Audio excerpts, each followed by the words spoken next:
अंधेरे की परीक्षा। जंगल की घनी वनस्पतियों के बीच, जहां प्राकृतिक सौंदर्य और रहस्य एक साथ बसे हुए थे, वहां एक अनोखा दृश्य हर पल अपना रहा था। जंगल के अंधकार में जीवों का आवाज संगीत बनकर गूंज रहा था और हर घटना नए संदेश के रूप में सामने आ रही थी। एक रात एक बुजुर्ग शेरनी अपने 3 बच्चों के साथ अपनी गुफा में बैठी थी। उनकी सोने की सुरक्षा के लिए वो ध्यान से जंगल की गहराई की निगरानी करती थी। उनके एक बच्चे ने कहा, माँ, यहाँ कुछ गरजता हुआ सुनाई दे रहा है। शेरनी की आंखों में जंगल की तीव्रता का उत्साह था। हमें अलर्ट रहना होगा। उन्होंने अपने बच्चों को साथ लिया और ध्वनि के स्रोत की ओर बढ़ी। जंगल की गहराई से अज्ञात आवाज सुनाई देने लगी। शेरनी ने अपने बच्चों को एक पेड़ के पास रोक दिया और खतरे की ओर धाव बोली।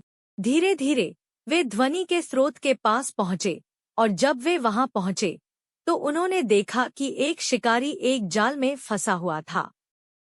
शेरनी ने कहा, हमें उसकी मदद करनी चाहिए।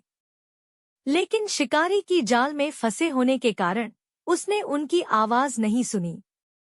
शेरनी के पास थोड़ा समय ही था, क्योंकि जंगल की अधिकतर भागों में रात की गहराई में अज्ञातता और जोखिम बसा हुआ था।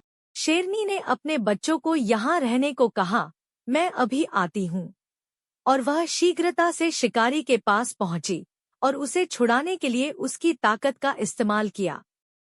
शिकारी ने कहा, धन्यवाद, तुमने मेरी जान बचाई। तभी शेरनी ने कहा, इसमें धन्यवाद की कोई बात नहीं। शेरनी ने कहा, हर प्राणी की जिम्मेदारी होती है दूसरे की मदद करने की। उन्होंने शिकारी को मुक्त कर दिया और फिर अपने बच्चों के पास लौटी। जंगल की गहराई में छिपे रहस्यमय संदेशों के बावजूद उन्होंने एक साथ रहकर एक दूसरे की मदद की। यह कहानी हमें सिखाती है कि हमें हमेशा ध्यान और साहस के साथ आगे बढ़ना चाहिए और दूसरों की मदद करने के लिए तत्पर रहना चाहिए।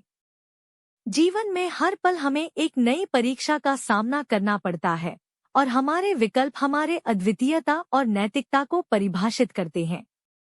चुनौतियों के मुकाबले में साहस और सामाजिक जिम्मेदारी का संयम हमें सफलता की ओर ले जाता है।